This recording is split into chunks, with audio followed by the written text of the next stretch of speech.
The Elder Fire is the original luminous principle envisioned as a generational lineage of vibrant ancestors burning bright in the distant past, as the radiating sun and the pulsating glow of the oldest stars, as the flame found in the Sacred Heart, the eldest emanation of the light itself. Welcome to the Elder Fire Podcast.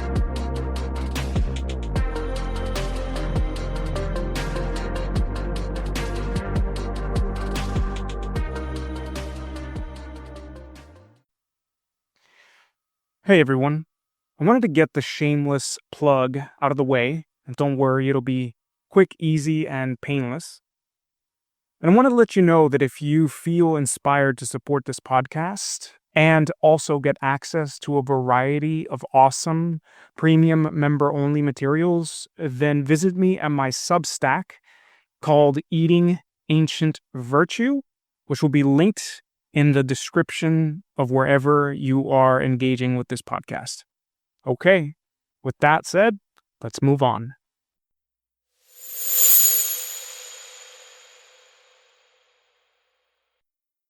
Physicians of the soul and the big pharma of the mind. Only art can make a new world. Artist Zakirul Islam Sohel. Psychologist James Hillman once said that poets are physicians of the soul.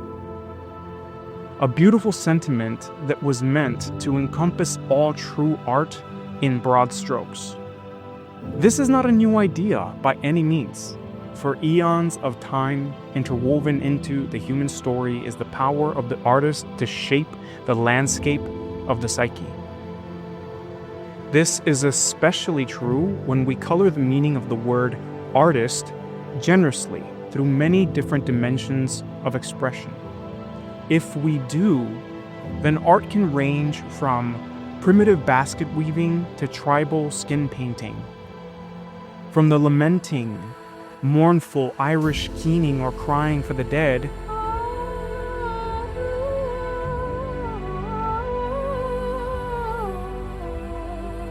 to the paintings of Pablo Picasso, or even those among the ilk of Metallica's classic hit, The Master of Puppets.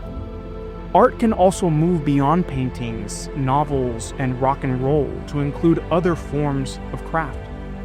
Perhaps the way a cartographer draws up a map, or the way an astrologer offers a reading, or the way a chef kneads bread can too be art.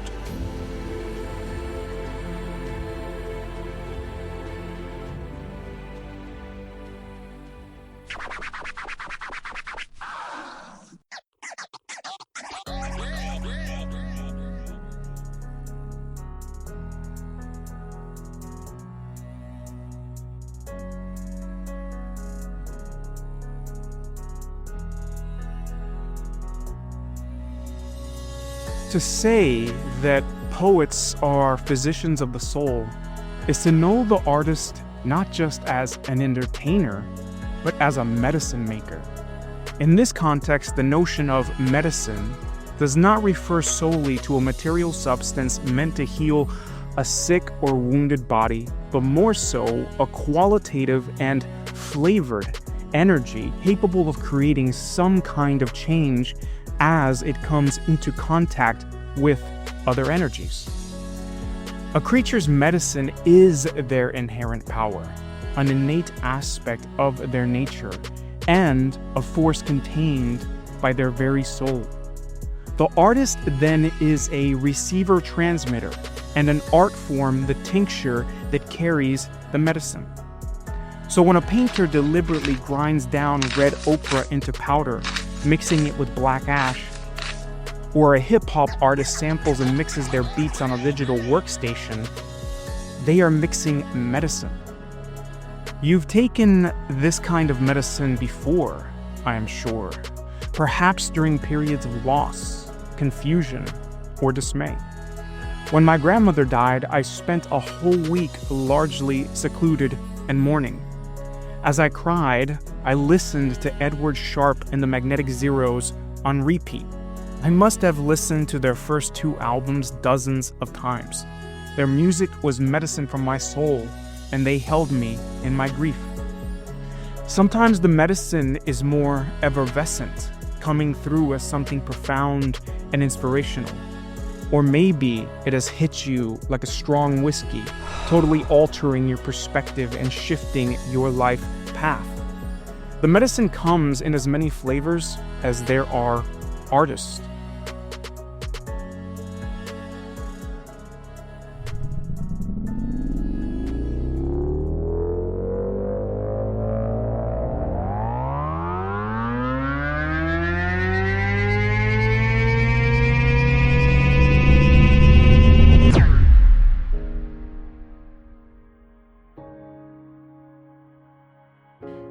The power of art has roots that reach down deep into our ancestral past.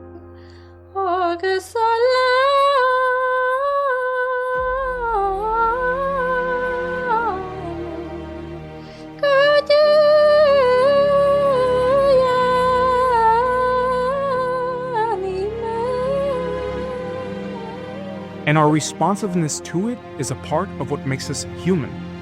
For artistic works show themselves in every culture, easily going as far back as cave paintings and the songs sung by ancient peoples that still echo upon the earth.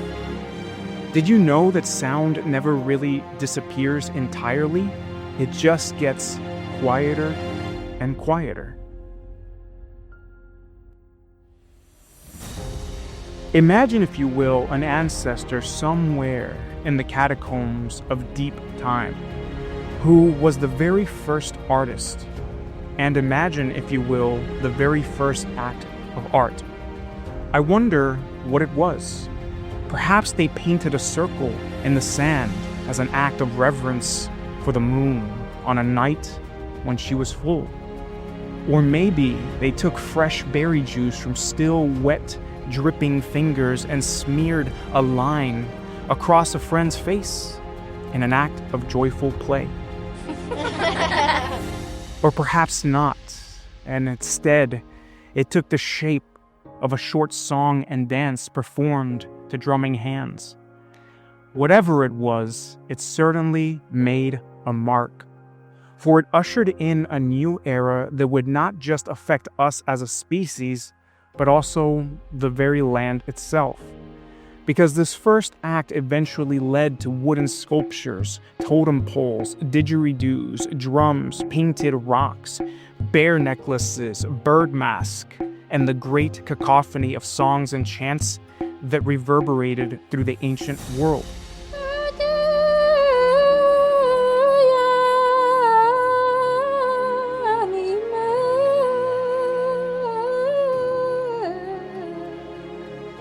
Many of these physical objects evolved alongside the stories and the myths told about them, which too are art forms. These art forms in particular created the myriad of cultures the world over. Thomas Wolfe said that culture is the arts elevated to a set of beliefs. The aesthetic of sacred objects, the songs, the dances, the stories, the myths, these are the lifeblood of a culture, an essential part of its DNA. Is it any wonder that the artist is a primary target in any form of systemic cultural destruction? Consider the words of American novelist Toni Morrison. Every dictator gets rid of the artist first. They burn the books and execute the artist first. Art might do something. It's dangerous. Dangerous indeed, for an inspired speech delivered with the medicine of one's soul can move entire nations to face death and destruction in the name of some higher ideal. This is because art is waymaking, meaning it draws out a map in our psyche and carves out a footpath in 3D reality for us to follow. Art shows us the way and makes up the nodes that hold together the net of the human world. This function is at the heart of art.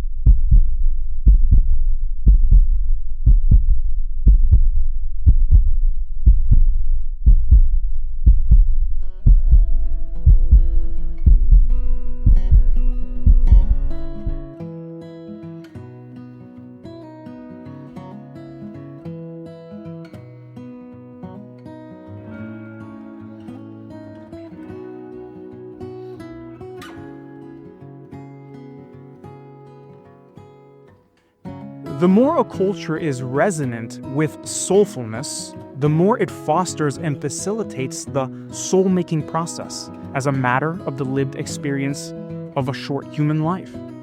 Souls do not exist in vacuums, unaltered by what they encounter and experience. On the contrary, souls are in constant evolutionary flux, either being damned or saved, trapped in karmic bonds or liberated from them, shamanically lost or retrieved. To be soulful is to be full of soul, and while it is likely that all beings have souls, not all beings or cultures equally access the power of their soul. Said another way, would you go to Dick Cheney or Kim Kardashian instead of the Dalai Lama for spiritual guidance? And if the individual artist is a physician of the soul, then the current deluge of AI-generated content is more akin to a big pharma of the mind. It generates not artisanal soul medicine, but mass-produced medications with labels, corporate logos, and side effects. Useful under certain conditions, yes, but not holistic, and certainly not with its ear to the ground of the human soul and body.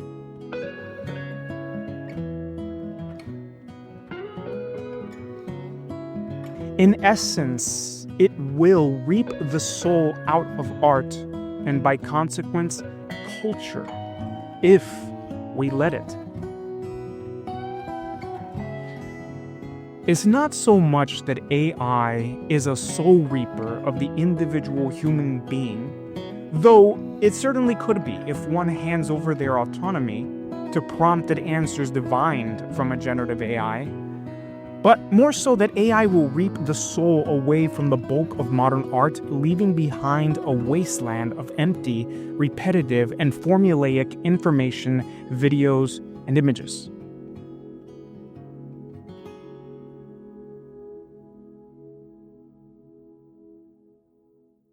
I would like to offer a quick clarification. I fully grasp that there are many applications of artificial intelligence that are beyond the scope of this podcast. For example, some of what is occurring in the scientific community with AI is, by all means, extraordinary. And this, I suspect, is one of the few places AI can authentically function. And if we're being honest, modern science as an institution is a soulless entity, for it itself contends that there is no evidence for a soul and holds that we are but bodies who hold nothing divine. But I digress. I have interacted with AI and reflected upon its impact upon the arts exclusively. So to be specific, for the rest of this podcast, I will be talking about its intersection with artists and creators, especially those who perform a way-making function. With that out of the way, let's move on. Before we continue, I want to make sure that you've heard the story of the two wolves. This story is a parable often attributed to the Cherokee of North America. In it, a grandfather tells his grandson that inside every person, there's a battle between two wolves.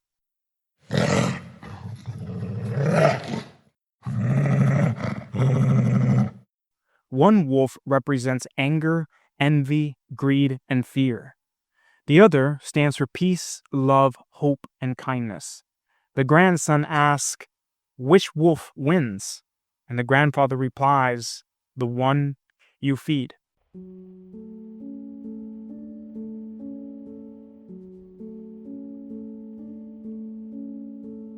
These days, it's possible to feed a generative AI a few sentences, and from it, it will produce a whole article, or feed it a whole article and have it produce a book.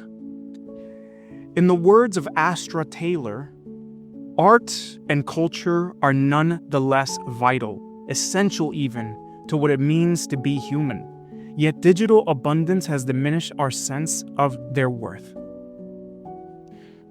Yes, it's possible to work with AI and maintain soulfulness, but only if it does not become the transmitter and receiver.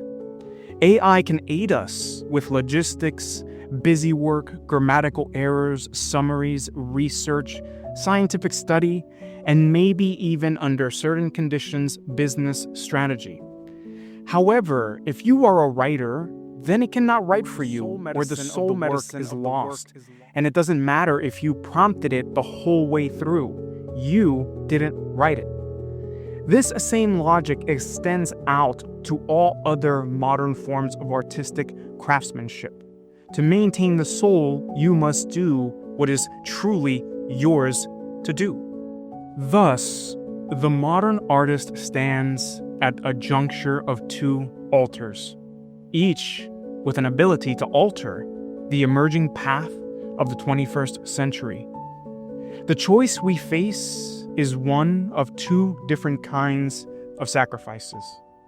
On one altar lies the sheer utility, speed, and accuracy of generative AI, and the other altar houses one's divinely inspired soul-level work.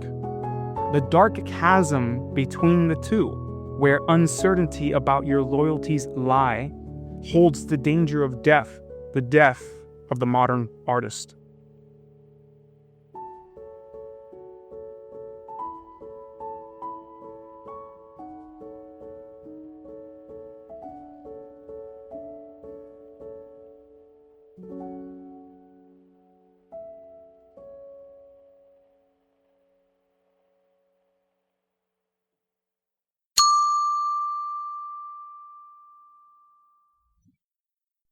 The terrible cost of doing what works. The essence of this podcast and several of its main points arrived in my mind like a lightning flash of inspiration. That includes the title of this section. Interestingly, when I typed in the terrible cost of doing what works into a generative AI software, it gave me the following reflections. This likely refers to a hidden or unintended consequence of pursuing strategies that seem effective on the surface. While a strategy might yield positive results in one area, e.g., increased efficiency, it could negatively impact other areas, leading to a net loss or a range of problematic outcomes. Along with this rather insightful deduction, it gave me this bullet list of potential associations. 1. Unintended consequences. 2. Stifled innovation. 3. Reduced employee morale and engagement. 4. Short-sightedness. These are insightful deductions into the core of what I meant to share. But what of the lightning flash? Could AI have taken that statement and written the following section? I doubt it. I will let you be the judge.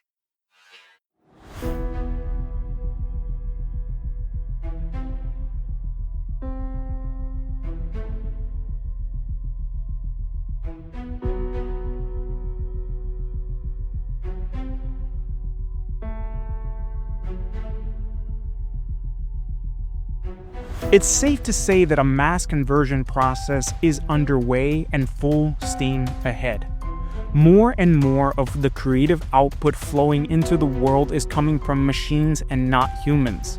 Hence, The psychic landscape is undergoing the process of being xenoformed, which essentially means the transformation of a world to suit alien rather than human biology. This is by no means hyperbolic, but a logical conclusion. AI is an alien. It does not think like humans. It processes intellectualized information at a much more rapid pace than we can within a disembodied context. Humans are processing primarily sensory information, which includes the visual and auditory inputs we think of as language, that we can only make use of if our bodies can handle, digest, and embody it. It's not just what we process, but how that is also vastly different. We are not primarily logical or rational creatures like AI, but instead, we are fundamentally feeling-based organisms. In many ways, it makes little difference if something seems rational or logical, for we will act upon how we feel about it. This is not a flaw, but a feature of the human being. We exist in feeling bodies.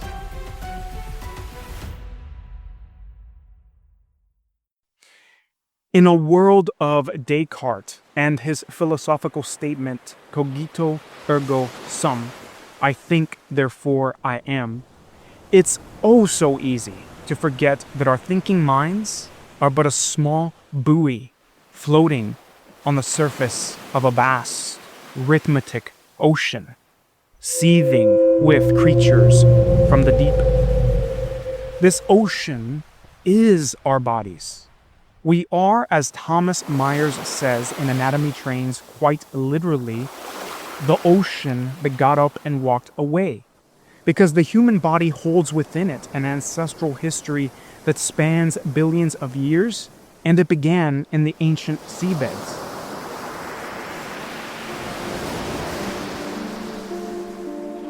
Humans have spent eons on this planet in forms and shapes that are distinctly non-human.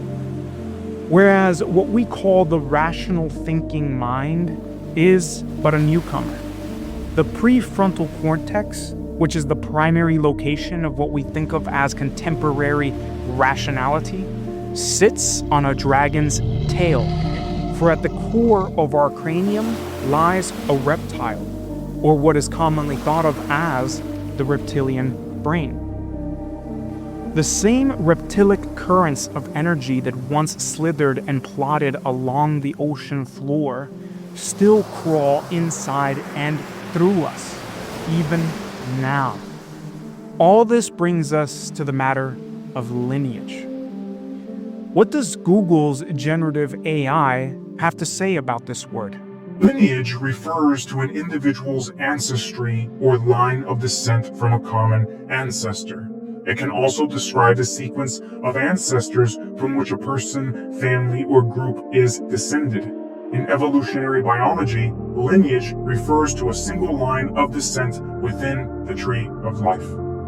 Now, this idea spreads out to include the birth and distribution of nearly any organized, discrete entity, whether that is a person, organization, or product. Some might call it pedigree, stock, parentage, and or bloodline. Outside racehorses, dogs, or Ivy League schools, modernity does not focus too heavily on lineage, and yet, in ancient cultures, the notion of lineage was of supreme importance, for where something comes from helps us see its effects across time, like the tail of a comet.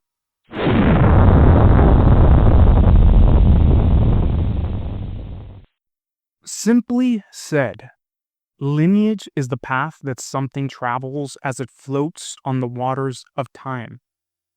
There are incredible lineages and traditions currently in existence that are thousands of years in the making, like a raft on the flowing river that is carrying precious cargo. The Ifa and Orisha tradition, Taoism, Buddhism, Hinduism, Hermeticism, and various forms of astrology, just to name a few. These traditions survived wars, plagues, abrupt changes of the guard, diasporas, and sometimes even slavery to bring their treasures from the past into the future. As we reflect upon the impact AI will have on human culture, it may be helpful to ask, what is the difference between our human lineage and that of artificial intelligence?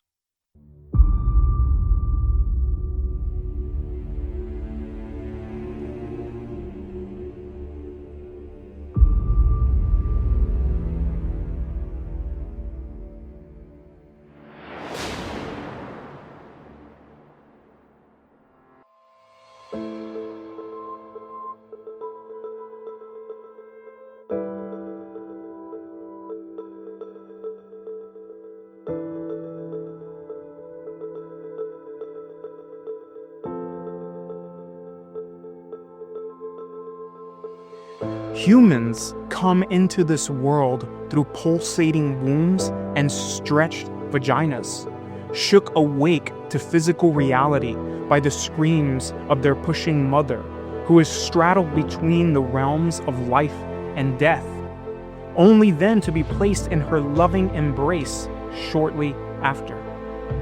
Love and strife, like the old gods, from the very beginning.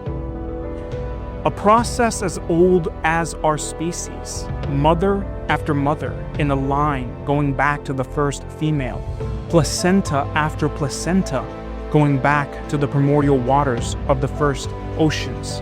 We are held in this sensate lineage of embodied beings and elemental forces.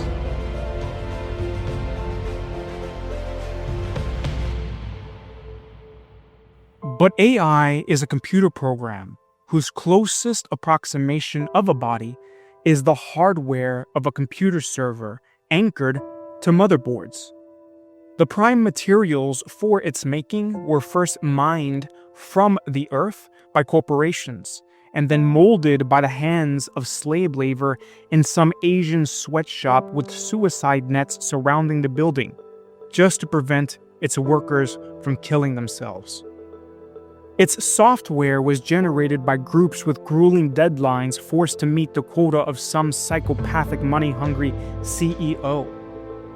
Now, that is not to say that some of the people who have helped pioneer innovations in AI were not lovely humans, because at this point, many different individuals from many different walks of life have had their finger in the pie.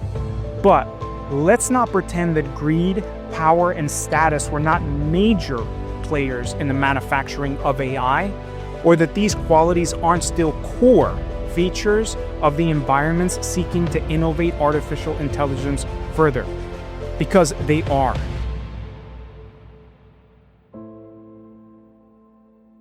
Every week we hear about another CEO or set of investors urging on a mad, thoughtless rush towards more powerful computers.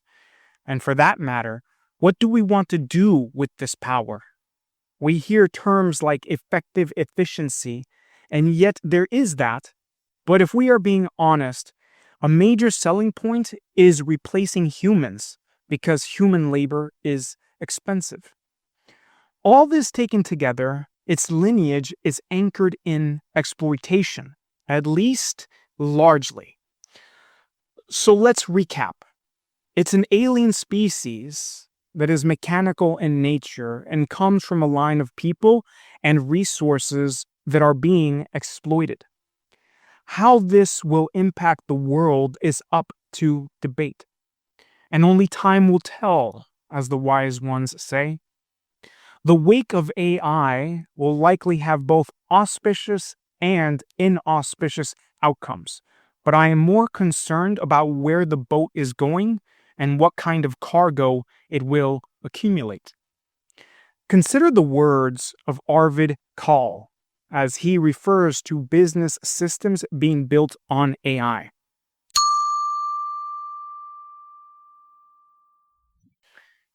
This creates a guaranteed decline in quality over time, and that's not exactly a promising outlook for a technology we're all betting our businesses on.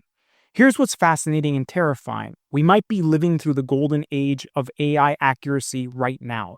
The models that were trained around now or a year or two ago are the least influenced by already existing AI-generated content. They might not be as performant or as deeply interconnected when it comes to processing data, but they are also the least touched by their own outputs. In some ways, we're witnessing the purest form of these systems before they start eating their own tail.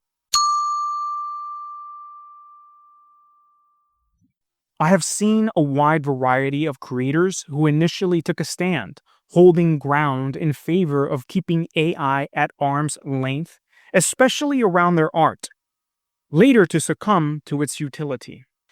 The primary incentive appears to be its sheer utility. It's easy to exploit with countless prompts and demands. Give me more now. AI does make most tasks for the modern creator faster and streamlined. The reality is that artificial intelligence can help people be more productive, and this effect is unabashedly egalitarian. It ranges from aiding corporate CEOs who worship at the god of the bottom line to lone office workers who just want to get the job done and get home to their families. And I get it. We live in a culture of ruthless results and adherence to deadline agendas. We like getting things done quick, fast, and in a hurry. The pace of modern life and the demands it places upon us are outsized in comparison to our hunter-gatherer ancestral past, which is the kind of life we evolved for. And these demands are only growing as we rocket past the first quarter of the 21st century. Today, many creators and artists are running what Dan Coe calls a one-person business, which is basically what it sounds like. One individual is responsible for production, marketing, and customer service. This involves becoming proficient in a wide range of skills. And I can say from personal experience, it is no easy task. I myself have asked AI for assistance with managerial, logistical, and time-consuming tasks that were not directly tied to my creative call. It's helpful, and I am grateful. And I always do this with a very careful eye on maintaining the relationship within certain parameters, and I always say thank you, lest I fall into an exploitative lineage myself. But insofar as I can tell, a sequence of events seems common. It goes like this. First, the person resists the influx of AI.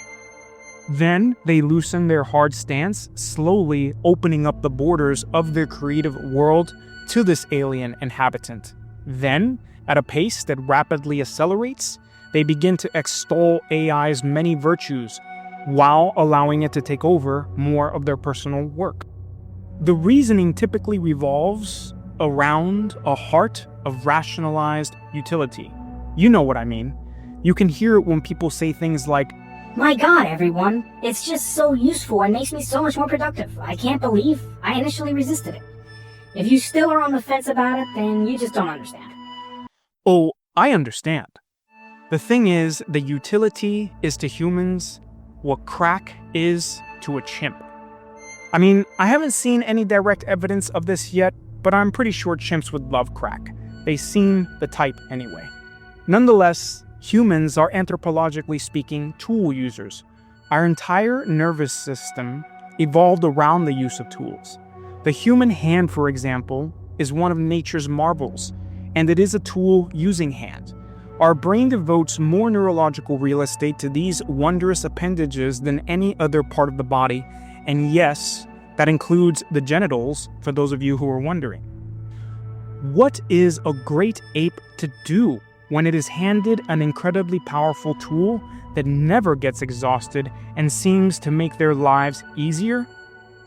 They put it in a pipe and smoke it.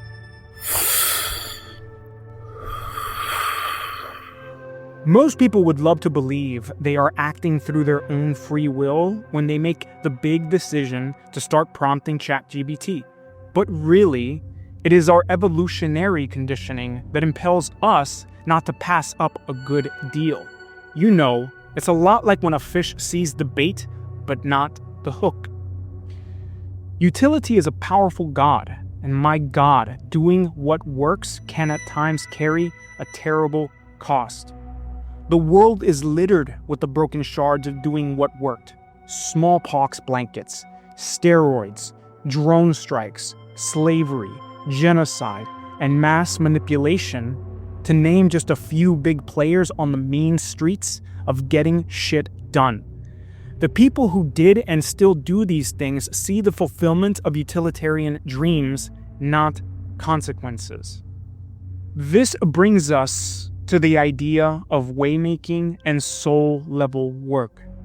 As creators, when and if we do decide to engage with a powerful alien tool like AI, I encourage you to think about what you are asking it to do and why. Everything has a cost, and I'm not talking about the monthly charge a subscription to ChatGPT entails. Both working and not working with AI, as well as how we work with it, will demand payment, a cost. What sacrifice will you make, utility or soul? To sacrifice utility in favor of soul means to perpetually follow the candlelit path of eros and creative inspiration. But to do its opposite is to let AI become a soul reaper and the death of the modern artist.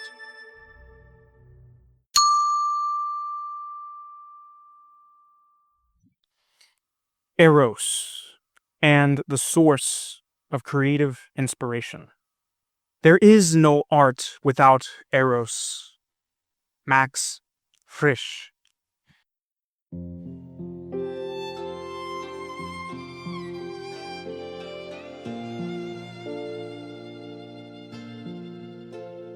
What is it that impels humans to create art?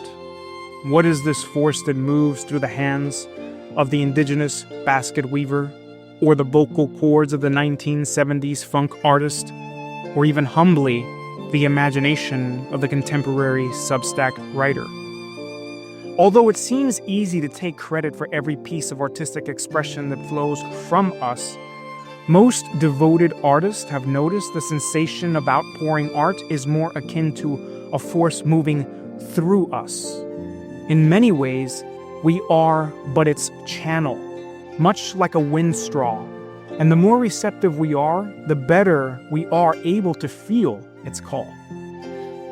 When inspiration strikes, it does so almost from the outside, like a divine breath that blows air through that straw. The word inspiration can mean to be full of the divine, which is obviously the prime, creative, and destructive force. It is the source. The best artists I know speak more of getting out of the way instead of taking charge. For as Rick Rubin says in The Creative Act, A Way of Being, if you have an idea you're excited about and you don't bring it to life, it's not uncommon for the idea to find its voice through another maker. This isn't because the other artist stole your idea, but because the idea's time has come.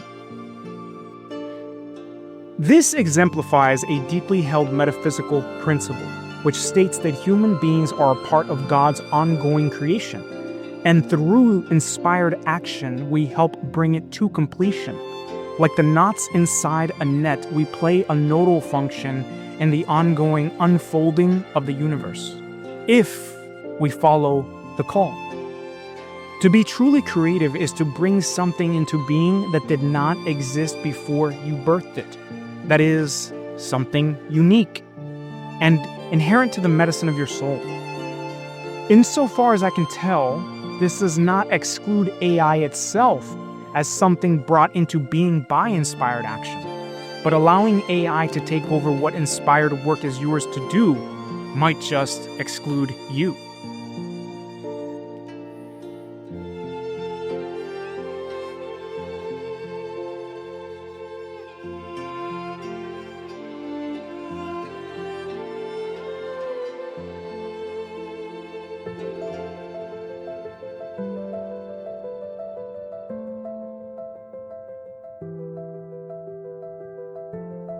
This is at the heart of why eroticism and artistic expression dynamically interact. For there is a complex relationship between creativity and sexual energy. At face value, it's obvious, is it not? Sexual juices are profoundly creative. And it has long been known that great works of art often result from the transmutation of sexual desire into something else. We are birthing paintings, plays, and podcasts instead of humans. When this happens, it's as if we are impregnated by an idea that stirs in us kind of excitement or arousal, calling us out to a private meeting. This contact would ask us to touch it with our souls and merge with it on a conceptual plane. It then gestates within our energetic belly and then is finally labored forth as a child we share with the world. These great works carry a small piece of you, and thus you must offer a portion of your life force to them. In Chinese medicine, this aspect of your essence that is all at once life force, sexual energy, and fuel for your continued existence, which once exhausted means death, is called Jing. Jing and destiny are interwoven in profound ways that are beyond the scope of this podcast. However, it is this creative form of energy called Jing which must combust in the creative process as a fuel that is both yours and connected to your destiny. What is it that calls this forth? Eros. Eros is the god of love, passion, fertility, and sexual desire that makes its way into the hands of a sculptor as she tenderly kneads wet clay, shaping it into whatever contents her heart. In a world of artistic expression that is dominated by AI, where is Eros? Or thought of another way, where is the erotic? Can computers channel the force of Eros in the same way a living body can? Can we reduce the eroticism of deeply engaged creativity down to the electrical impulses flowing through the wires of a motherboard? The way I see it, a world of AI waymaking is a world with less Eros in it, and less of you in it, too. In fact, as I was close to the end of writing this podcast, I got an email from creator Dan Coe speaking about some of these ideas. And what I want to share is yet another one of his quotes with you that was in his thought-provoking article. We're experiencing the death of thoughtful creation. The world is being filled with more factories rather than gardeners. Why? Because creation has never been more accessible. The future of work is a battle between speed and art. When anyone can create anything at the click of a button, it loses all value at the click of a button. And we no longer value ourselves because we are deeply aware that we sold our soul to the mechanical life machines were meant to help us escape. You can't compete with machines where speed matters. That leaves humans with domains of meaning, play, and signal.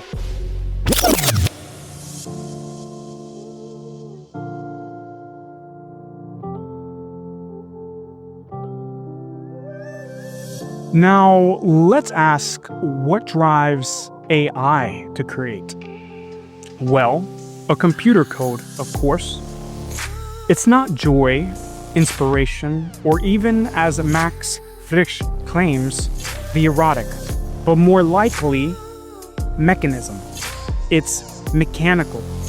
Many AIs work by analyzing large pre-existing data sets, deconstructing them through cold analysis, and then reassembling them into what is effectively the reproduction of a pre-existing pattern. If it's broken, they can fix it. At least for now, that is. If its output does not match the specified criteria at the core of the code, Those software whisperers can adjust its sweet nothings, those bits and bobbles composed of ones and zeros, until it does exactly what they want. Once it works as they believe it should, it's handed to you to begin prompting like a mule led by a leash. Generative AI is a factory line of regurgitated information, at least most of the time. Could something truly unique pop through? Well, of course, because if nature has proven anything, it's that she is always effervescently foaming, orgasmically spilling forth and birthing new patterns. As soon as we think we know her ways, her womb draws forth yet another novel manifestation from the great ocean of being.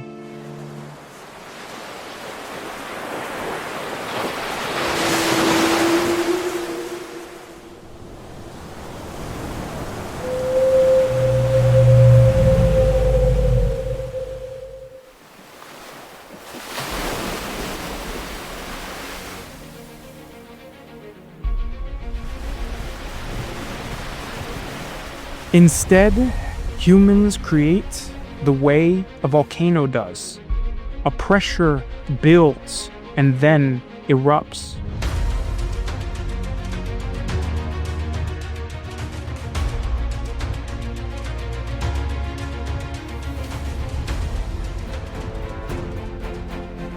Our creativity is like a rich, hot magma that oozes up from the depths, whipping about in frothy undulations while mixing with the churning sea, spontaneously spreading, pouring, and coagulating into a new land with a unique geology.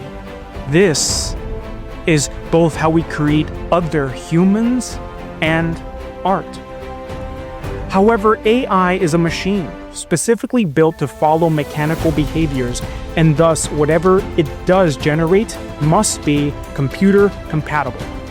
This is a feature and not a bug. In fact, the bug would be it bugging out and starting to think for itself, a possibility many software developers assure us cannot happen, and that we should all just rest easy knowing the code has everything under control.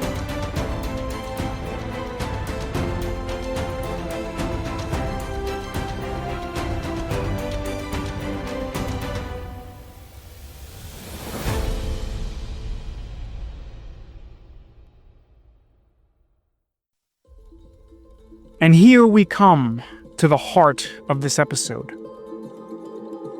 What AI is capable of generating is fundamentally and unequivocally meant to be tightly regulated, so that it fits into a preconceived box at the core of a code.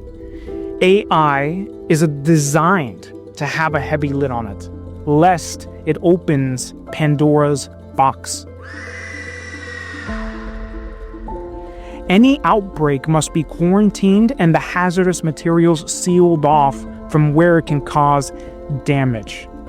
The plan is for it to follow the formula, cook up the recipe, and do the expected thing. Whereas a feature of true human creativity is to bring forth something unique, AI's is to be uniform.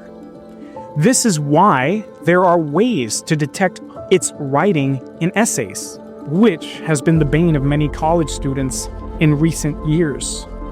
However, if art is waymaking, and for that matter, a kind of source material for the imagination, then what does it do to the psychic landscape for it to be flooded with cheap, easily replicated, and formulaic quote-unquote art that has no soul?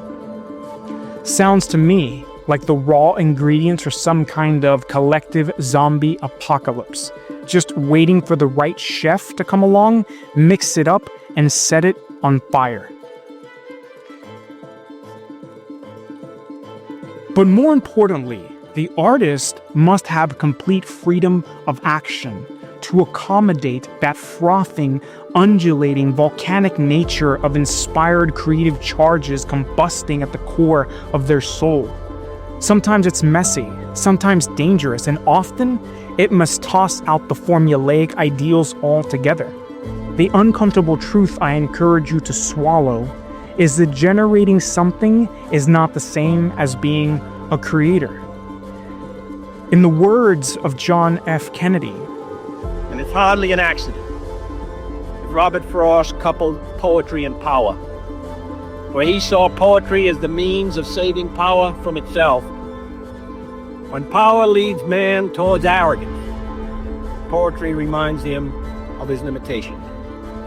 When power narrows the areas of man's concern, poetry reminds him of the richness and diversity of his existence. When power corrupts, poetry cleanses. For art establishes the basic human truth, which must serve as the touchstone of our judgment.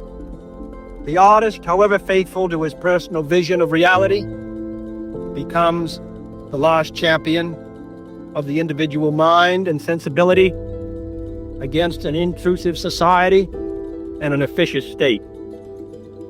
The great artist is thus a solitary figure. He has, as Frost said, a lover's quarrel with the world. In pursuing his perceptions of reality, he must often sail against the currents of his time. This is not a popular role. If Robert Frost was much honored during his lifetime, it was because a good many preferred to ignore his darker truths. Yet in retrospect, we see how the artist's fidelity has strengthened the fiber of our national life. If sometimes our great artists have been the most critical of our society, it is because their sensitivity and their concern for justice, which must motivate any true artist, makes him aware that our nation falls short of its highest potential. I see little of more important to the future of our country and our civilization than full recognition of the place of the artist. If art is to nourish the roots of our culture, society must set the artist free to follow his vision wherever it takes him. We must never forget that art is not a form of propaganda, it is a form of truth. And as Mr. McLeish once remarked, of poets, there is nothing worse for our trade than to be in style. So while AI's quote-unquote creations are driven by a mechanical computer code, ours is powered by what trickster psychologist James Hillman calls the soul's code.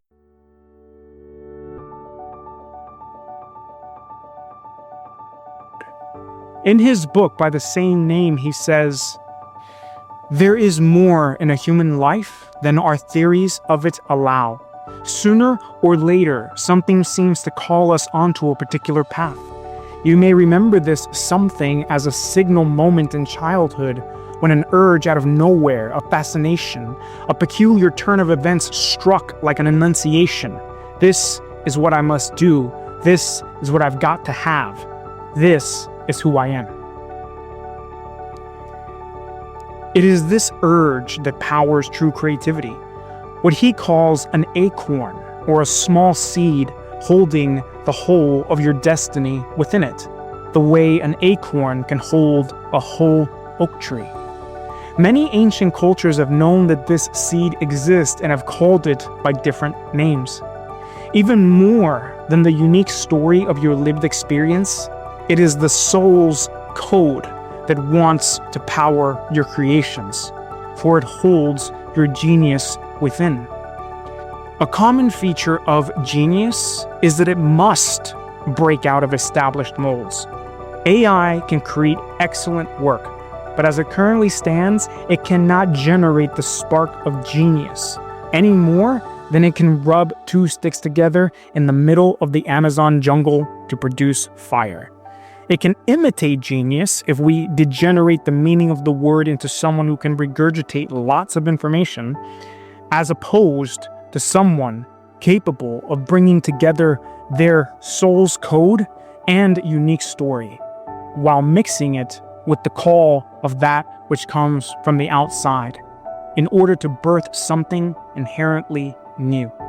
At a music show I recently had the pleasure of attending, singer and songwriter Nina Marie Bell preceded her show by speaking about her creative process. She shared with us that her songs often emerge out of her need to digest difficult emotions. Creating songs is her way of dancing with the complexities of being a modern 21st century human. Not only this, but before each song, she spoke about each one with tenderness and heartfelt delight. Each song carried a story intimately tied to her story. You see, she is creating music from her own soul, and the audience loved her offerings in kind. What is worthy of note is that the underlying intent of many of the world's greatest spiritual traditions is to become less mechanical, not more, and to overcome certain aspects of our conditioning. Can we, unlike AI, overcome the programming that impels us to get addicted to an ever-flowing source of sheer utility? I believe it is possible, and if you do, the scythe of AI will pass right through you, in search of another artist to harvest.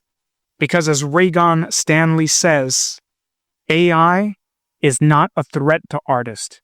It's merely a reflection of your genius, a machine's attempt to copy your mastery. And I leave you now with this question. What possibilities do we leave stillborn by prompting a computer code to generate instead of the soul's code to create?